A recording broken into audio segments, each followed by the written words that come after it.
Hello বন্ধুরা, কেমন আছেন সবাই? Welcome to Mujahid360 degree. এই ভিডিওতে আমি আপনার সাথে শেয়ার করব ফেসবুকের কভার ফটোর উপরে থাকা ছোট্ট একটি আইকন, যার নাম হলো অ্যাভেটর। এটা অনেকে জানে, অনেকেই জানে না, বেশ কনফিউজ একটি আইকন। সো এই ভিডিওতে আমি আপনার সাথে শেয়ার করব কিভাবে এটার আপনি সঠিক ইউজ করতে পারবেন এবং এটার আসলেই কাজটা কি। Let's start. সো আমরা কভার ফটোর এখানে একটি দেখতে পাচ্ছি আইকন আছে, যেটার নাম হলো অ্যাভাটার। এটার কাজটা হলো সিম্পলভাবে আপনার যে পার্সোনালিটি আছে সেটা একটা অ্যানিমেশন আকারে মেক করবেন এবং সেই অ্যানিমেশনটাকে বিভিন্ন ব্যাকগ্রাউন্ডের উপরে আপনি সেট করবেন, যেটা ওখানে অলরেডি দেওয়া আছে। সো একটু প্র্যাকটিক্যালি দেখি, তাহলে আপনি বুঝতে পারবেন।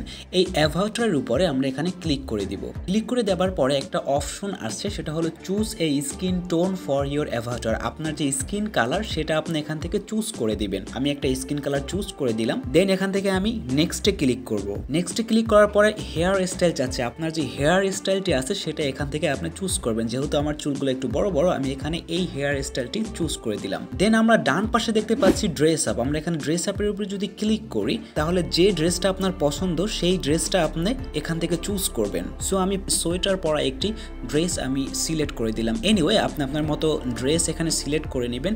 দেন আপনি এখান থেকে সামনের যে আইকনটি আছে সেখানে আপনি ক্লিক করবেন।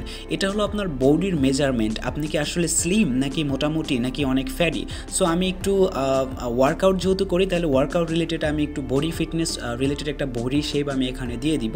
দেওয়ার পরে আপনি সামনে যদি আবার ক্লিক করেন, এখানে হলো আয়ের শেপ। আপনার আয়ের শেপটি আপনি কিভাবে রাখতে চান সেই রকমের আপনি জিনিসটা সিলেক্ট করে দিবেন। সো আমি যে কোনো একটা শেপ রাখলাম, আপনারা আপনার মতো সিলেক্ট করে নেবেন। সো আমার মোটামুটি অ্যাভেটর কিন্তু কমপ্লিট। আমি যদি এখানে পুরোটা দেখতে চাই, তাহলে এই পুরো শেপটা কিন্তু আমার অলরেডি এসে গেছে, যেটা আমি অ্যানিমেশন ক্রিয়েট করেছি আমার নিজের অ্যাকর্ডিং। দেন আমি এখানে ডান ক্লিক করে দিব।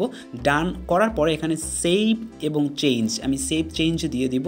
এটা সেভ হয়ে গিয়েছে। নেক্সটে ক্লিক করব। নেক্সটে ক্লিক করার পর দেখতে পাচ্ছেন আমার অ্যাভেটর কিন্তু অলরেডি রেডি হয়ে আছে। সো এই স্টাইলের বিভিন্ন ধরনের কিন্তু এখান থেকে ছবি দেখতে পাবেন, হ্যাপি দেখতে পাবেন, স্যাড দেখতে পাবেন, লাফিং দেখতে পাবেন। সো যে ধরনের আপনার চুজ, সে ধরনের পোজ আপনি এখান থেকে চুজ করবেন। সামনে আসলে আপনি দেখবেন যে ব্যাকগ্রাউন্ড আছে, এখানে আপনি ব্যাকগ্রাউন্ড দিতে পারেন যে হ্যাপি নিউ ইয়ার 2023। সো যে কোনো ব্যাকগ্রাউন্ড কিন্তু আপনি চাইলে ইউজ করতে পারেন। দ্যাট মিনস লেফট সাইডে আপনার যে পোস্ট আছে সেখানে আপনি পোস্ট সিলেক্ট করবেন আপনার অ্যাকর্ডিং।